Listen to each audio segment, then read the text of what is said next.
Good morning, Kevin Price here, talking to you about you and your business. We have a lot to cover on today's show, as we do every show here on this Friday edition. Wow, this week has gone by fast.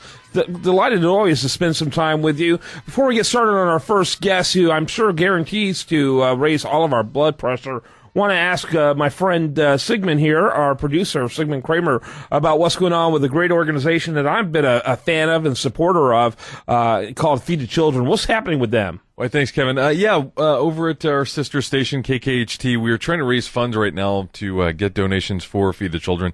You know, there's 1.6 million homeless kids in America that are going to school.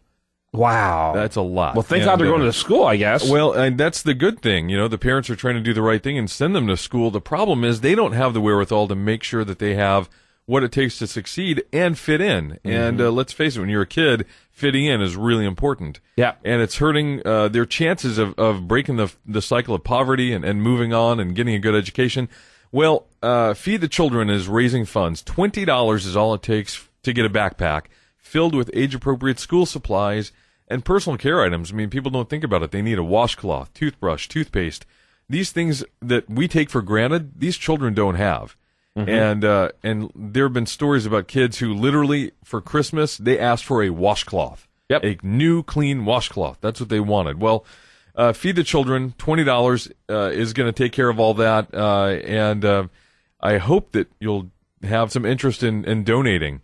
You can call 877-714-KIDS. One more time? 877-714-KIDS. An easy thing to do is go to kkht.com. You'll see the Feed the Children banner. You can give online safely and securely, and it's tax deductible. Yep, and I've been given to Feed the Children for quite some time. Glad to be able to give a plug for them. Thanks. Let's go to our guest, Bill Frady. He's with LockedAndLoadRadio.com. Bill, welcome to the program.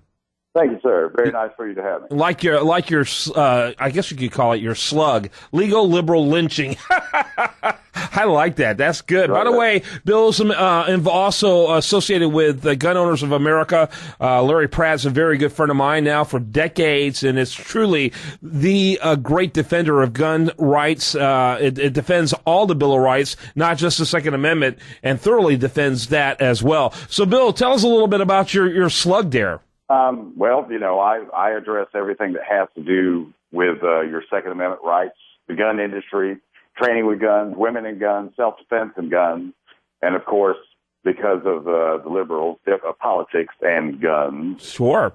Legal, liberal, and lynching. What's that all about? Well, you know, what they're trying to do is they're trying to the trial is over. And it's been adjudicated that he acted in self-defense. It was never a stand-your-ground case. He's been ruled to have acted in self-defense. And the feds are trying to look at this, and they're trying to label this act of self-defense as a hate crime, which is the only thing they can possibly try to do. They've taken his gun. The Department of Justice has his gun now. And all of the evidence pertaining to it, they're basically telling the state of Florida, that jury, that defense team, that prosecutorial team, and the judge, you don't know what you're doing. We know better. We're going to take this on. So they're going to take an act of self-defense and turn it into a crime, which is really what they like to do with all self-defense. Got it. So, you know, and what's interesting about it, this man, Zimmerman, his life, in my opinion, is somewhat ruined. You know, he's not going to be able to parlay this, you know, into a career like, what's his name? The guy in the O.J. Simpson?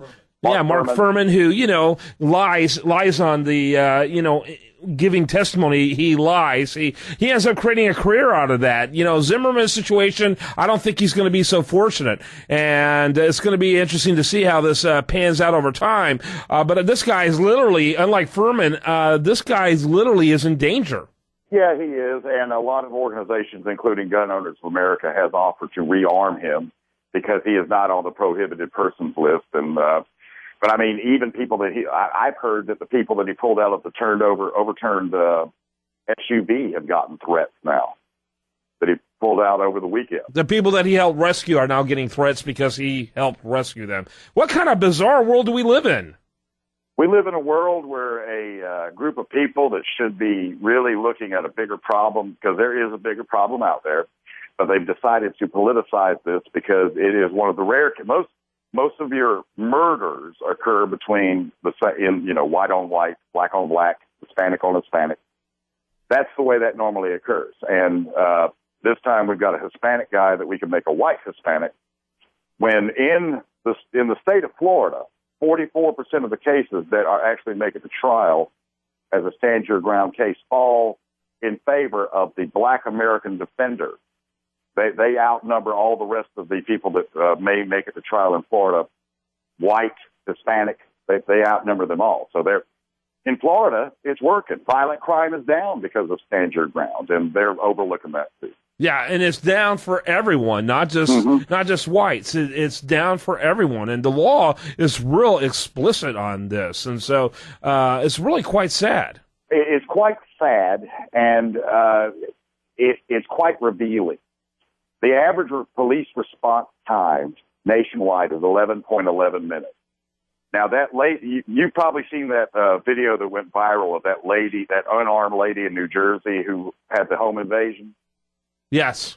That just, the guy would come in and beat on her a little bit, then he'd go looking for something. Then he'd come back and beat on her, and then he'd come back looking for something.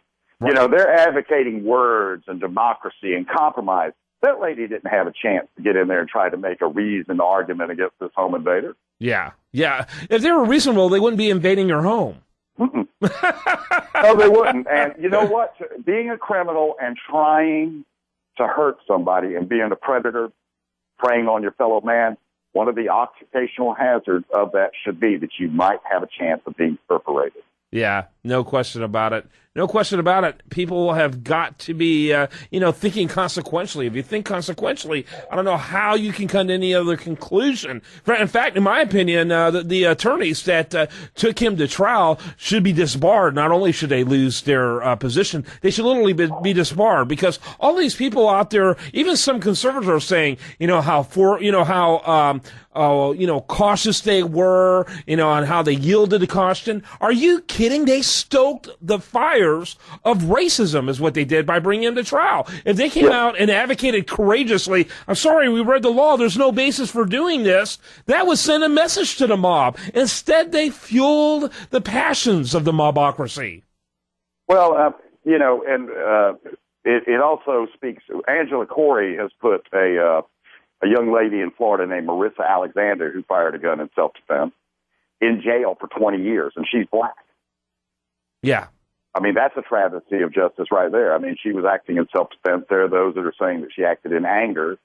I don't think being angry at somebody attacking you is an unreasonable response. Nope. I agree with that entirely. And so it's just an example after example of hypocrisy. And so what do you see? How do you see this thing, the course of this going forward in the last couple of minutes we have left? Well, surprise, surprise, Illinois Senator Dick Durbin wants to put a bill forward in the Senate to review state stand your ground laws.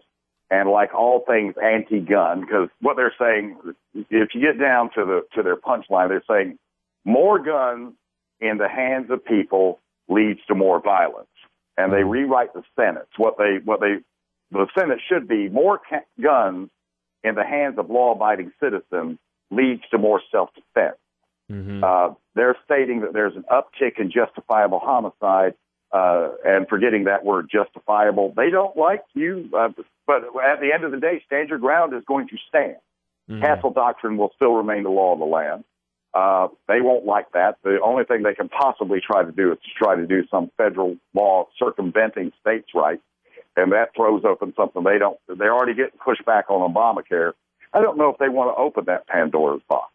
Right. Yeah. All right. I appreciate you spending some time with us. How do we learn more about your show? You can go to lockandloadradio.com, or you can go to Republic Broadcast Network. I'm on every day, 5 days a week, 8 to 9 Eastern Time. You can go to that website or my website, listen to the show live. Available on podcast at iTunes, Stitcher Radio, and TuneIn. And that's Republic Broadcasting Network. All right. Thanks so much for being with us. Yes, sir. Thank you. All right. When we come back, we're going to have much more for you. I do want to remind you, best content here shows up over there at usdailyreview.com. And you're listening to The Price of Business.